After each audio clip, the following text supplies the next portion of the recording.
Our first keynote this morning is all about going from zero to sensation. Now remember, Takealot is also a company that started the garage.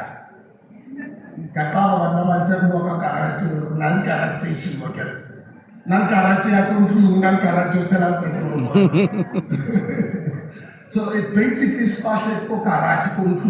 So this is a startup that is becoming this amazing big company that it's becoming. So always think about that. Every time when you go through the most and when you're going through challenges, as an entrepreneur, as an innovator, you must always think of other people that just started from the bottom, especially South African companies. It's always nice to have local references. So even with yourself being on the platform, you must always remember that the platform that you are on also started at a garage. So in just over a year, Hyrox, and it's called Hyrox South Africa. Hyrox South Africa went from being a complete newcomer to a nationwide fitness phenomenon. And the man behind that success story is with us today. Our speaker, who's going to be coming on stage. He is the managing director of Hyrox South Africa, Mlondi Mashinini. He's also co-founder of Rumble Ventures. He spent over a decade investigating in and advising sports businesses and startups, helping them to build brands and marketplaces that connect deeply with their communities. He's also co-founder of Fan-Based Analytics, which unlocks new revenue and fan engagement as well through data-driven insights. His journey has taken him across Europe, all over the world basically. I mean the US, Europe, Africa, you name it. He's been working all over the globe with global giants like Kansas City Chiefs, Real Madrid, and South African rugby. In addition, he teaches at the University of Cape Town, San Diego State University as well, and even in Thailand, shaping the next generation of leaders in sports, data, and digital marketing. This morning, he's here to share the blueprint for launching and winning in a brand new market. Lessons every single seller in this room can apply to their own journey. Mzansi, please, family, help me in joining hands and giving a very warm welcome to our first keynote speaker this morning, Mlondi Mashinini.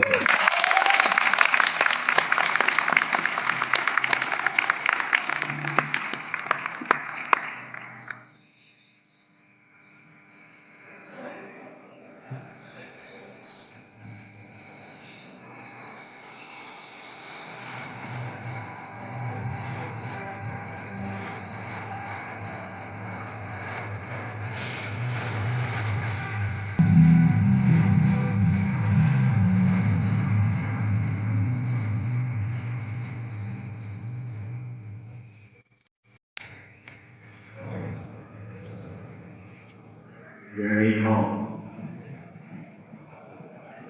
Oh, there you go. Good morning, ladies and gentlemen. Smooth, thanks for the introduction. I don't really recognize the person you were describing, but thanks everyone for being here. I'd like to cast your minds back to 2017, where, in the view of our founders of Hyrox, the world really of fitness was an unusual world in the sense that you had gym goers that were going around multiple gyms training, but they didn't really have a sport that they could go and compete and show off what they're doing. And that was really the foundation of Hyrox. Now, I know some of you will be thinking, guess who said all these great things about Hyrox, but we actually don't really know what it is. So, this is what Hyrox is.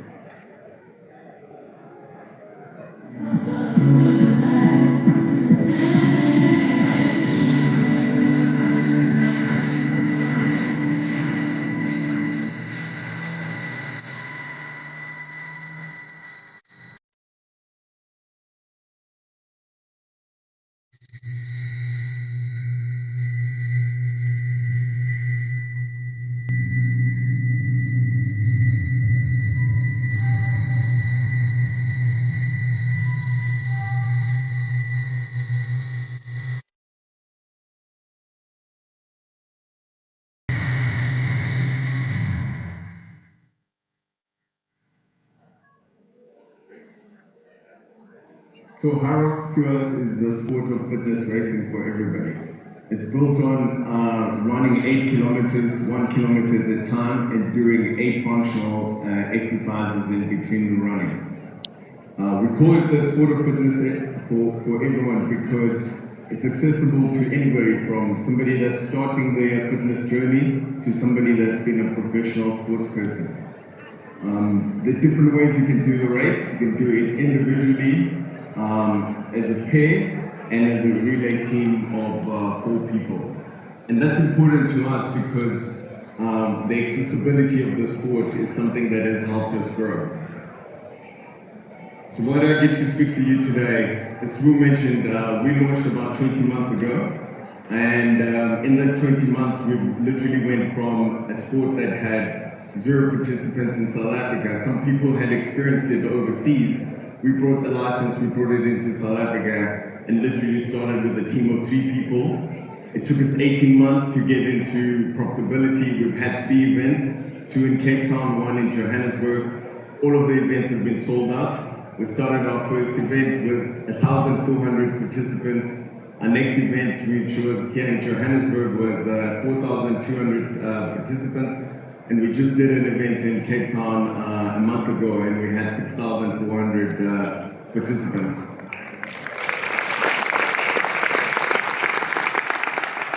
Thank you. The good news for everybody is that this week we're going to announce our next race, and we're hoping to get to 10,000 participants. So I know every single person here, we're going to get their data, we're going to sign them up automatically, so please look out for it. Talking about data and signing up, like one of the things that we've done is really build a community which is we can speak to on a daily basis. So you can see our numbers around our addressable audience, both on like email newsletters and social media. And then we also have 130 gym partners around the country that we kind of use as a conduit. And so really, there are 3 things that I'm only going to speak about today. Number 1 is that identifying an opportunity, which then becomes your purpose and your focus as a business. The second one is building community, and the third one is service. So when we launched in South Africa, really what we saw as our opportunity was that we had this disparate set of people that we could go and speak to. So gym goers were one, which was an easy opportunity, but we saw a lot of people that were runners, cyclists, triathletes, even yogis that were really interested in joining a bigger community, and they did not have that. And so what we figured out is we would kind of join all those communities into this concentric circle that's centered around Hyrox. So no matter how far or close you are to the brand, we found a way that we could engage with you and bring you closer and get all those people centered around Hyrox. So some of the key pillars that we think about when we're building a brand is, and which we implemented in South Africa, we first focused on community. So once we have identified the gap, we focused on community, and that's going to be the bulk of my conversation today. So community, as a seller on Takealot, you can think of it as your audience or as your buyers, and we like to call it community. So we knew that there were existing communities in gyms, in run clubs. We signed up a few ambassadors that also brought in their communities, and we had our corporate partners. We've got global corporate partners such as Red Bull and Puma, but we also have local partners that we signed up, such as the owners of this venue, Southern Sun. And we said, how are those corporate partners engaging with their communities, and how can we bring those communities and into ours? The second part, and Yaish spoke about it, around customer insights. My background is in data analytics, and that's where I spend the most time in our business, where I focus on understanding the different cohorts, building data. So every single customer touch point that we have, we use that as an opportunity to collect data. And then we start understanding the motivations of the different kind of customers that we have. Obviously, compliance is a big thing that we rely on. We've got participants that have come from around the world to our events. So we're very much focused on complying in terms of COPIA, in terms of GDPR, and making sure that we're using the data responsibly. After that, once we know who our customers are, we focus on an engagement. I mentioned earlier that we've got 130 gyms that we partnered with. One of our local partners is the car company Mlondi, and so we do these gym tours with Mlondi, where we have our trainers going from gym to gym, working with our community, and we have this fitness test, which you can see here on the screen, PFT. It's called a physical fitness test. It's essentially a 15 to 20 minute workout that gets you event ready. And so we use all those engagement points, and then we have the halo of the World Championships. The next speaker, and I'm going to embarrass her, is one of our key athletes, and she came to World Championships with me earlier this year in Chicago. Brand development is another one. So we use our content as a way of getting our audience to know what our brand stands for, what our brand is all about. That includes the training programs that we share with our gyms.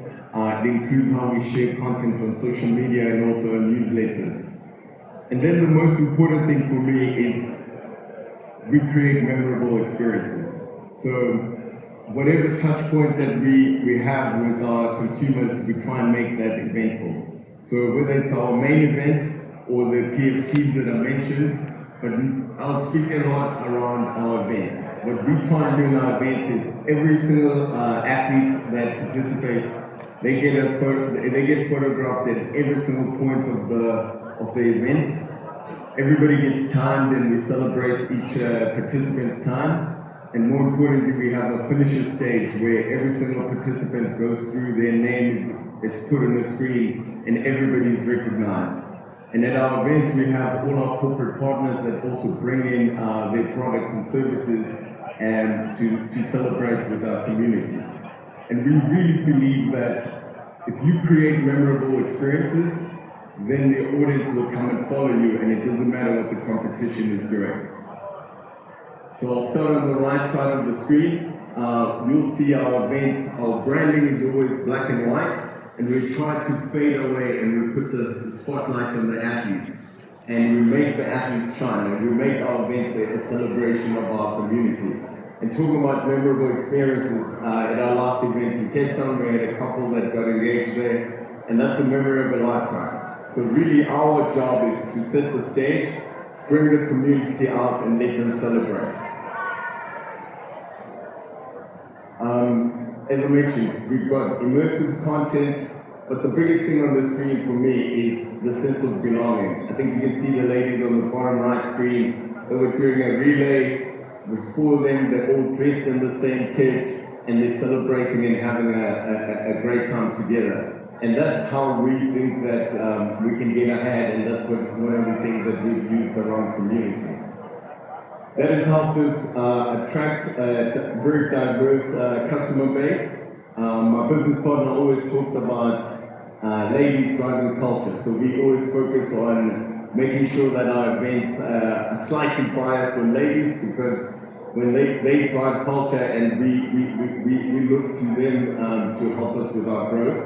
But if you can look from an age perspective, we've managed to attract a wide range of customers, and we continue to work to keep that growing. So Hyrox started originally in Germany, and it's now become the #1 fastest growing fitness race in the world. And really, it's gone from being something that's event-based to becoming a global phenomenon. So we talk about having a 365-day conversation with a fan, and that's what Hyrox is all about. So my talk is mainly focused on our market, but I just wanted to show you the slide just to give you an idea of what a global phenomenon it's become. So my first part was talking about identifying an opportunity. The second part has been talking about the power of community. So when I started, I mentioned the fact that Hyrox is all about making the race accessible. So not only is it accessible in terms of entering, but the race itself, we get like almost a 99.5% completion rate. So what that does is it helps our community talk about their achievements, and that's why we've been able to grow the number of participants. But also, when everybody goes to a race, has the memorable experience, they then end up recommending us to their friends and families. I've had a lot of people that come to me and say, I was at shul or I was at church and everybody was talking about Hyrox, which is a bit overwhelming, but it's testament to what we're talking about here. What we do at Hyrox is we do not spend any cent on marketing. We do not spend a single amount of money creating content and advertising ourselves. We rely 100% on word of mouth and the content distribution that we do. So we believe that our job is to make sure that our customers continue to talk about our races and recommending us. And we find that every single one of our participants ends up sharing their content, and the vast majority of the content that you'll find online on Hyrox is actually user created. So we do not believe in having the biggest volume and in the room. And for a long time, I actually resisted talks like this. So a vast majority of our community doesn't even know who I am and any of our team, because we use our ambassadors and we use our athletes as the advocates for the brand. And there's no better example than this.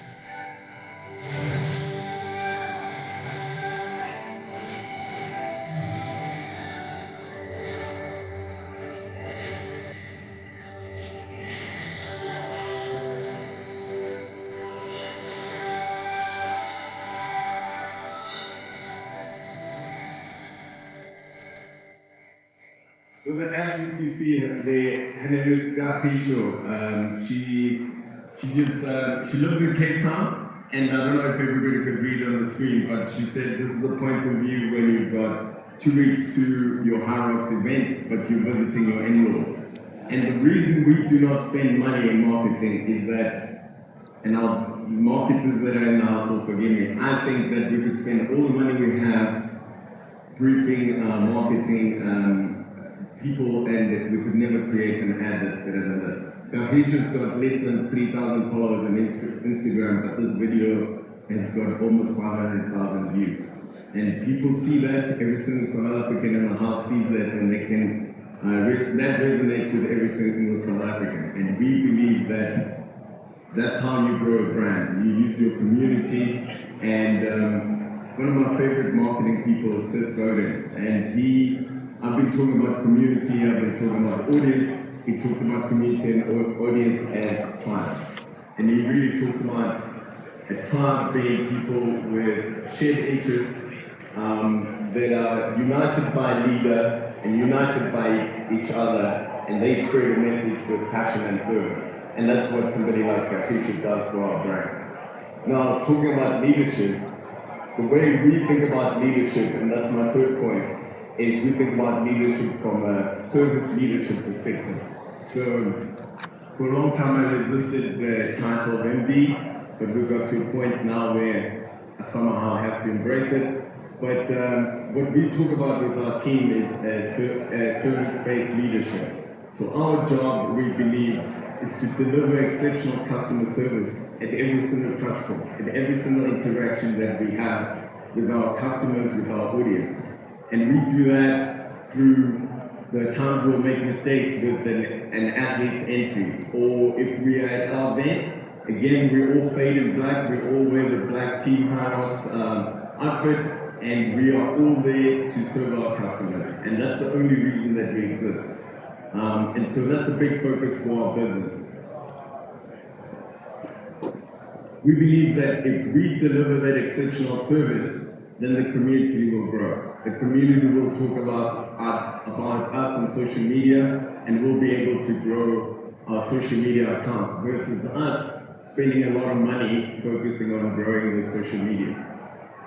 And we also believe that when we have this exceptional events, when we have the exceptional customer experience, then the media will also write about us. And we don't have to spend money trying to attract the media and getting them to talk about us.